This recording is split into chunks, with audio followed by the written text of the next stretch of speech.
O João pediu a palavra. Por favor, João, formule sua questão. Boa tarde a todos os amigos, boa tarde, palestrante. Dr. Luiz, meu nome é João Neutz, eu sou do Tribunal de Contas, trabalho aqui na Regional de Pelotas, no interior do Estado. Eu acompanhei a proposta de reforma nos jornais, e uma coisa que me chamou a atenção é essa questão de PVA que o senhor abordou, que é de uma injustiça brutal. Só fazer um comentário rapidinho assim, ó. Por exemplo, assim, ó, ele diminuiu a isenção do PVA para 20 anos até 40 anos. Então, eu fiz uma conta, 2020 menos 20 é 2000. 2000 menos 20 são 1980. Então, o camarada que tem um carro 1981, um carro 1982, na época da Copa do Mundo Paulo Rossi da Espanha, 82, não tem uma ideia, tá? Esse é um camarada, um trabalhador de baixa renda, com certeza. Né? Se ele tivesse dinheiro, ele tem um carro ano 2010, tá? E o carro dele, com certeza, vai ser um carro muito antigo, tá? Ele vai pagar o IPVA sobre um carro muito antigo, é uma injustiça isso aí, né? Em vez de tributar os bens de alta renda. A primeira injustiça é essa aí. A segunda, a coisa que chamou a atenção, eu estava até pesquisando na internet aqui, que é o seguinte, vou falar para vocês. Eu estou aqui na página do Mercado Livre, tá? No Mercado Livre na internet aqui, ó. Pena que eu não posso mostrar para vocês. Mas, por exemplo, tem lanchas Fokker, Cimitarra e Triton, tá? Anunciadas no Mercado Livre, que custa 150 mil.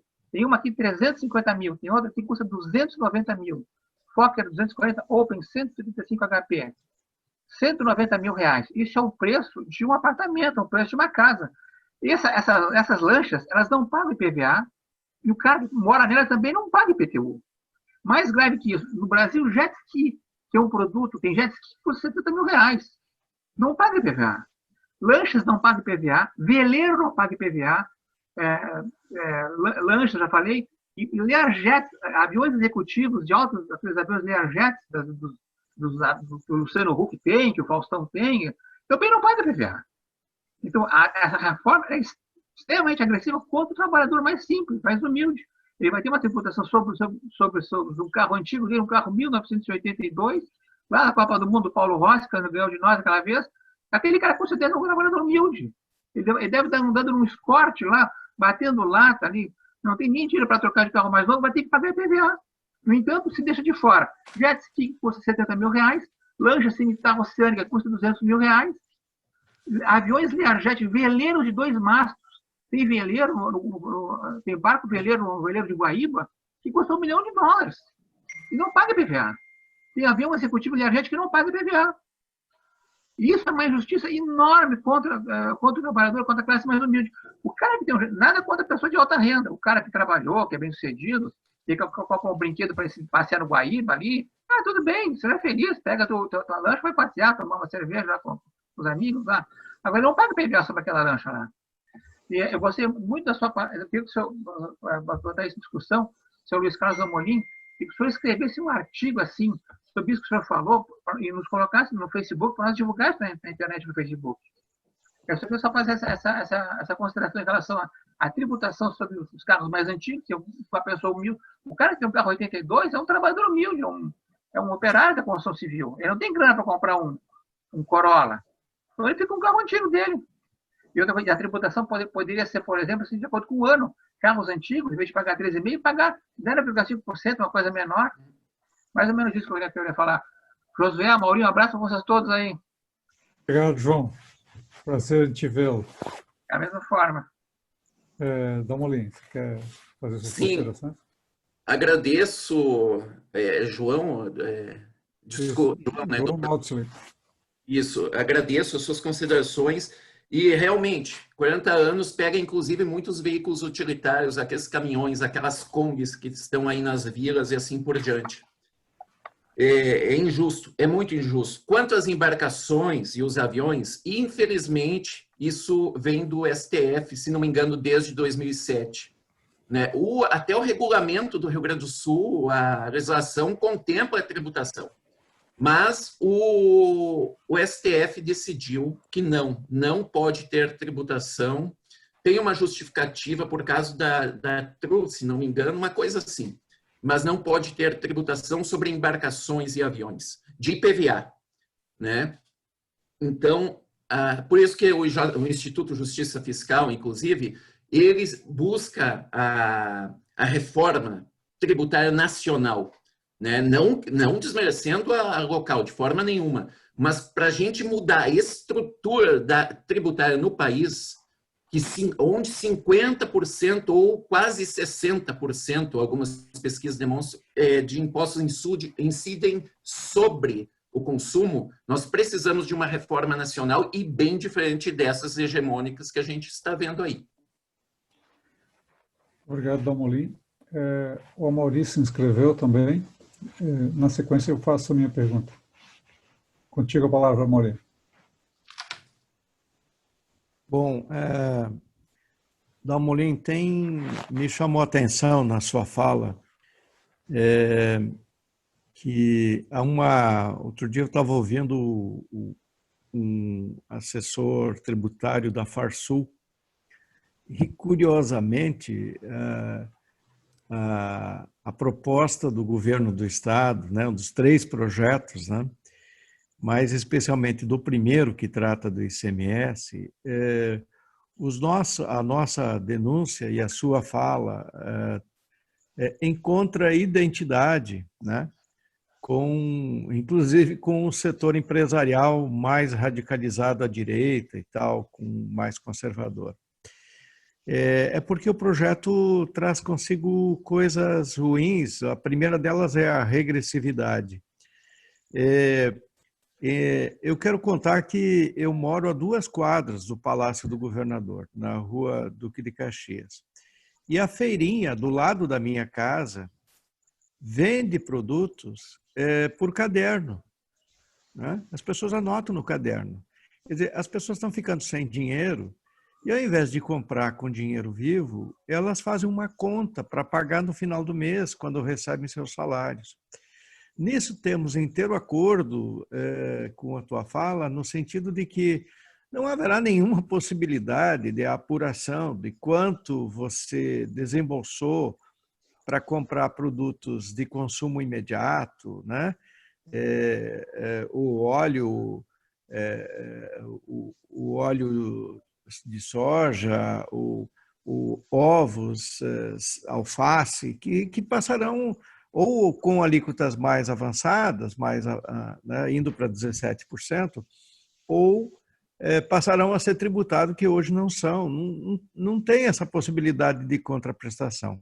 Então, vai se praticar uma tunga, né? Vai se tungar as pessoas, né, pobres, com a mensagem de que depois a gente devolve, entendeu? E não vai devolver. Essa é a questão ruim do projeto. Então, ele é regressivo. Ele é regressivo no IPVA, como o colega acabou de mostrar, quer dizer, nós vamos tributar os pobres e os miseráveis, né? Que tem lá um carrinho, né, já muito usado e tal. Agora, isso tudo nos leva a uma questão que eu talvez queria especular um pouco contigo aí, que é o seguinte. Nós estamos trabalhando em cima... eles chamam as blue chips, né? Tributação em cima de algumas coisas concentradas, né? Energia, combustíveis, comunicações, bebidas quentes e refrigerantes.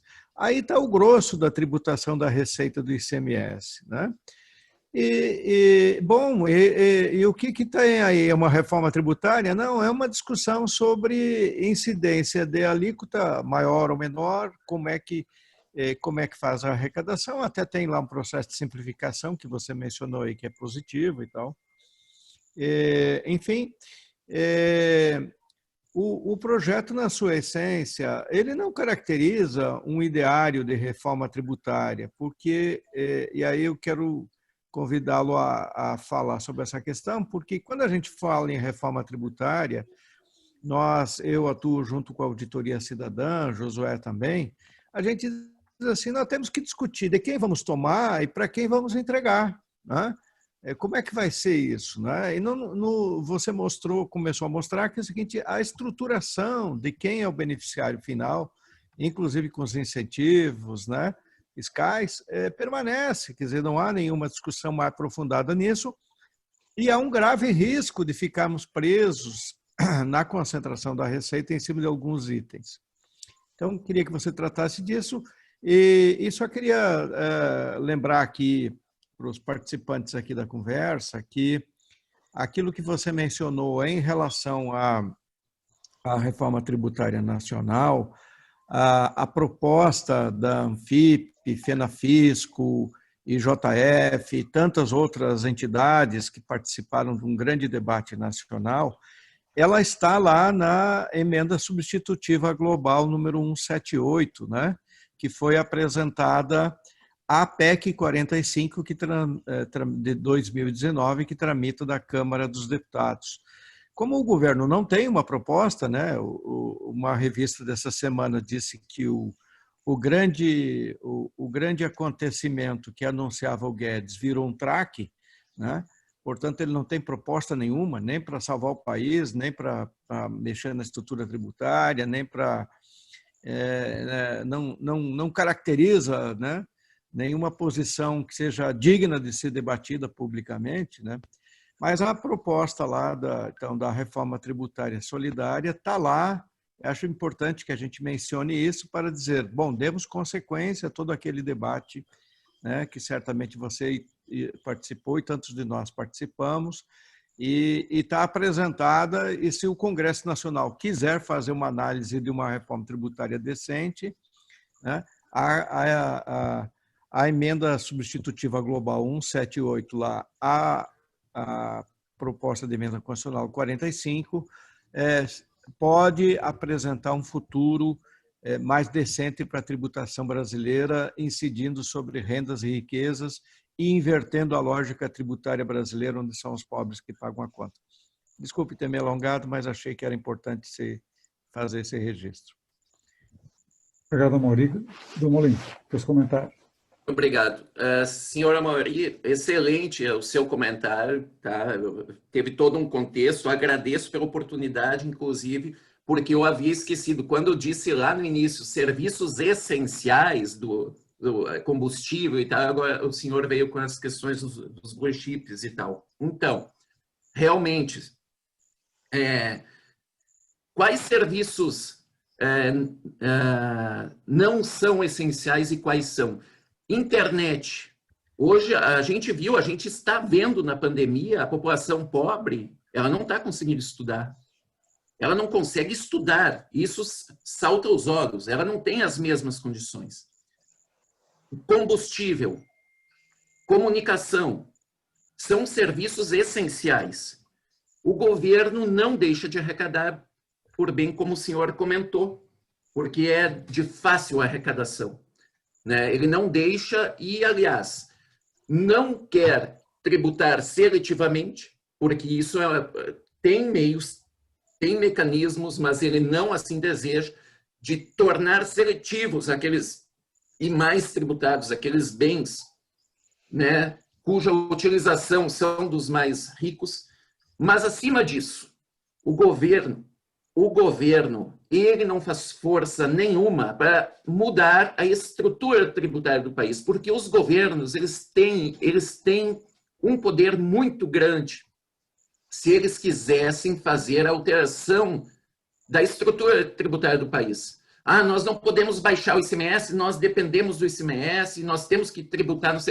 Se fosse uma proposta de progressividade, que o governo tivesse isso consigo, de progressividade, eles iam lutar para quê?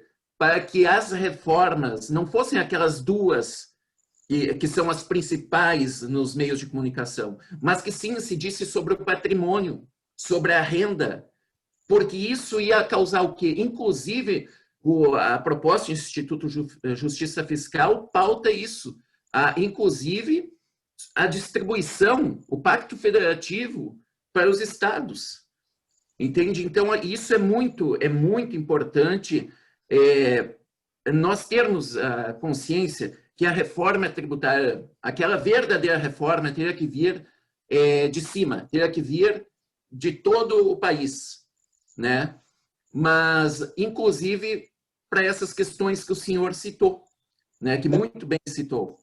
Então, ficam essas contradições, e eu acho que essa é a finalidade, nós nos questionarmos sobre isso, né? Obrigado, Molina. O Alberto Nogueira formula uma pergunta aqui no chat. Alberto, você não quer abrir o microfone e formular pessoalmente a questão? Prefere que eu leia aqui? Não, posso formular. É melhor. Só para não ocupar muito tempo, eu gostaria... essa questão que foi colocada de um conjunto de benefícios para a população de baixa renda como contrapartida da desoneração de cesta básica e outros produtos de consumo da população de baixa renda, me parece retomar um tema surrado que é a focalização de política social, porque parece menos nítido no conjunto da reforma, né, o impacto que isso tem sobre a classe média, né? Então, no conjunto da obra, o que está me parecendo é que, assim, as classes mais abastadas, as grandes empresas, os grandes beneficiários do gasto tributário estão lá intocados, né? A população de baixa renda vai ser tributada e junto com a classe média, e aí vai haver uma espécie de compensação nas camadas mais pobres. Isso não é aquela velha focalização, quer dizer, nós não vamos tornar a sociedade mais justa, pelo contrário, vai ser mais injusta, mas vai ter uma pequena compensação só para aqueles que são muito, muito pobres. Ou seja, ser pobre nesse país não é um problema. O problema é só os muito, muito, muito pobres. É para os governantes irem para o céu, de certo, que essas questões aí. Obrigado. Vamos ali, contigo.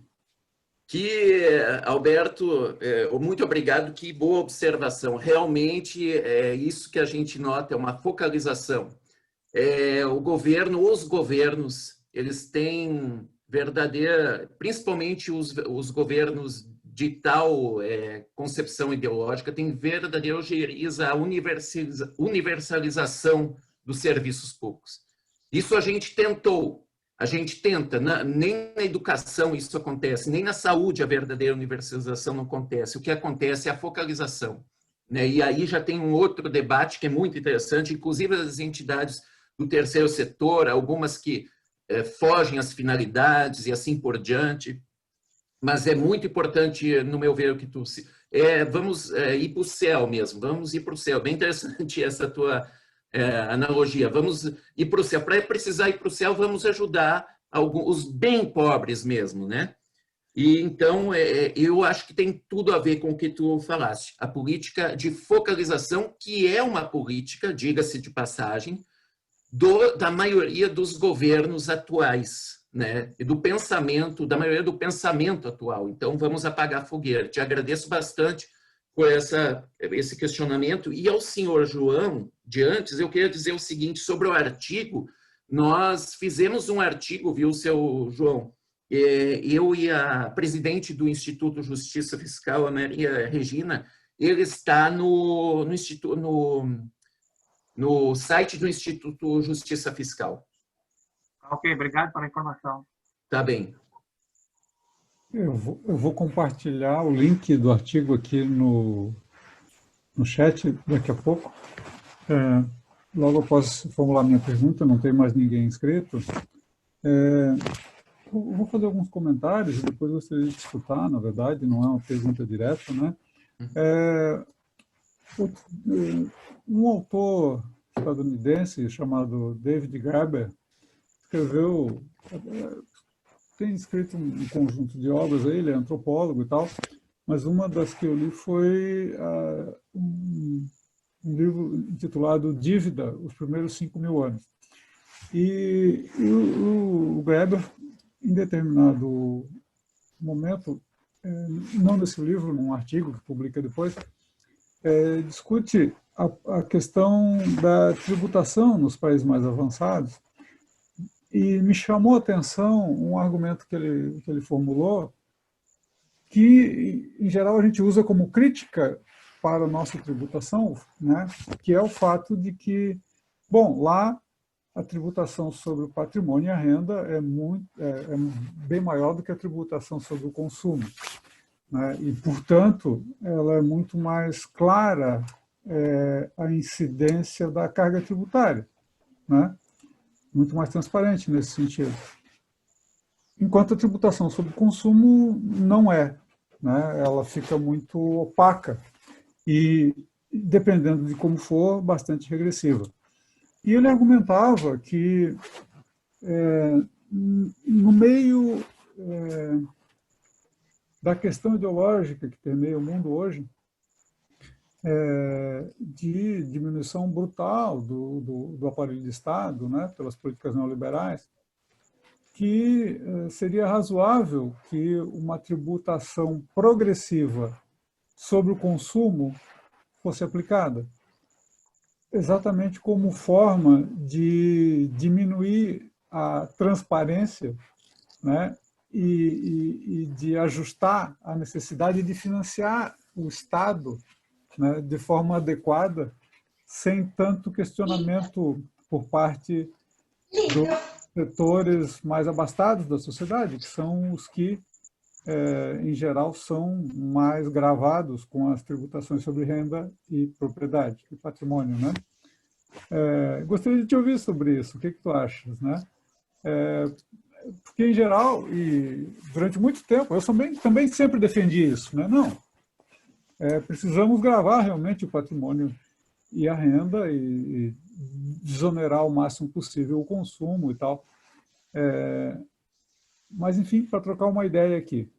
E a outra questão é a seguinte: conversando com os representantes do governo do Estado, no último encontro que tivemos, em que eles defendiam o devolve ICMS, também diziam que ele será, esse fundo, né, digamos assim, será utilizado com 3 finalidades. Uma é para devolver ICMS, 2 é para incentivar pesquisas e aplicar na infraestrutura que beneficie o setor agropecuário, e 3, o equilíbrio fiscal. E aí eu perguntava, bom, onde é que tem garantias aí, né? Tem destinação específica? Assim, sim, para o setor agropecuário. Então, isso quer dizer que equilíbrio fiscal e devolver para a população de mais baixa renda vão concorrer, né? A menos que haja alguma garantia de que determinado montante desse fundo seja destinado para um ou outro espaço. E eu alertava eles que, e eles disseram, não, realmente não tem garantia, né? Portanto, a gente tende a acreditar que parte substancial desse fundo, né, de cerca de, parece que é 90% do fundo, 85% do fundo, né, que seria dividido entre equilíbrio fiscal e devolve efetivamente ICMS, haverá uma disputa aí, né? E claro que o mais forte nessa disputa não são não é a população carente do Estado, mas é o Estado, né? E que tende a predominar, então, uma destinação desse recurso fundamentalmente para o equilíbrio fiscal, né? Em detrimento, novamente, das pessoas mais necessitadas, né? Enfim, gostaria de escutar a tua opinião também a respeito desse ponto. Obrigado. Seu Josué, muito obrigado pelo questionamento.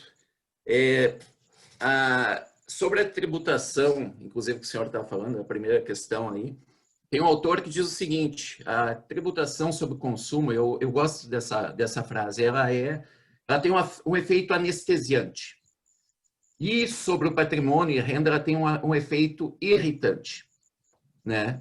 Então, assim, eles, no mundo todo, mas em especial os países da América Latina, inclusive a América Latina é a região mais desigual do mundo, né? A mais desigual do mundo é a América Latina, segundo os últimos estudos de várias instituições, mas aí capitaneadas, digamos assim, pelo Piketty, né? Mas tem vários estudos. O Brasil concorre com a África do Sul ali, mas primeiro lugar do mundo em algumas pesquisas como mais desigual, quando se tem por base o imposto de renda, enfim. Então, a tributação sobre o consumo na América Latina, ela permeia 50%, 60%. Em toda a América Latina. Na Argentina, agora está tendo um movimento para se tributar as grandes fortunas. Eu até recebi uma campanha, né, mas aí, enfim, sobre a tributação, a progressividade da tributação sobre o consumo, em específico, eu não sei lhe dizer. Eu não sei lhe dizer como que isso poderia ter... O que eu sei lhe dizer, e essa é uma posição pessoal e não é institucional do Instituto Justiça Fiscal, é o seguinte: no welfare states, naquele período efêmero, ao meu ponto de vista, ele iniciou, tem uma data de início, uma data de fim, e foi, digamos, o melhor tempo do capitalismo para algumas poucas nações, né, para algumas poucas nações, em detrimento de muitas outras que foram penalizadas. Naqueles países a tributação ela foi usada para que houvesse justiça redistributiva e justiça social, né, sobre a renda e sobre o patrimônio, né, enfim, sobre o capital. Agora, sobre essa questão do consumo em específico, eu não sei lhe dizer como que poderiam ser esses mecanismos de trazer progressividade, exceto pelo princípio da seletividade, aqui no Brasil, por exemplo, que deveria existir, aqueles bens mais de valor maior, que as pessoas que têm mais dinheiro consomem. Mas, enfim, preciso ser humilde e reconhecer que não tenho a resposta para essa sua questão aí, em específico. Ok, obrigado, Damolino. Acho que a gente vai encerrando por aqui o nosso encontro Covid-19 de hoje. Agradecer a presença de todos. Dizer que eu disponibilizei no chat aqui do Zoom o artigo mencionado pelo Damolin. Tá ali. Seu Josué, desculpe, perdão. Eu lembrei agora que eu fiquei devendo rapidamente uma resposta para a sua segunda questão. O fundo. O fundo, ele, como nós vimos, ele tem diversas contradições e fragilidades. Então, isso são tudo suposições, porque não está na lei. Nós vamos supor. Supomos que vai ter uma briga, claro que vai ter, bem como o senhor, isso é óbvio, um setor muito forte vai brigar com uma população que não tem vez, não tem voz.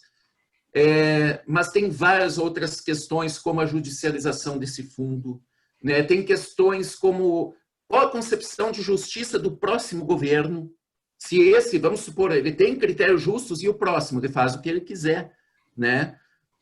E depois a tributação já passou, está aumentada, pronto.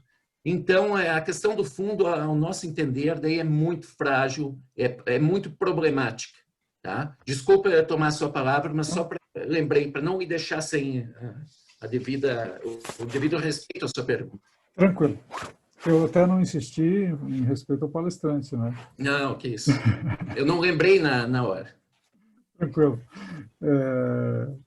Assim, então, voltando, né, só para fechar, agradecendo a presença de todos aqui, e vou deixar que o Damolin faça as suas considerações finais, né, dentro daquilo que desejar. Se quiser tocar um pouco mais na questão do ITC-MD, né, parece que o transmissão causa mortes, houve realmente uma melhoria na progressividade ali, né? Mas doações não foi mexido, né? Então, não sei se, inclusive, isso não pode causar uma fuga, né? Quer dizer, doar em vida um patrimônio que na morte possa ser maior taxado, né? Sim. Enfim, contigo as considerações finais, Damolin, e na semana que vem convido aqui os presentes a estarem conosco novamente. Nós ainda não fechamos a pauta do próximo encontro, mas comunicaremos em breve o tema. Muito obrigado.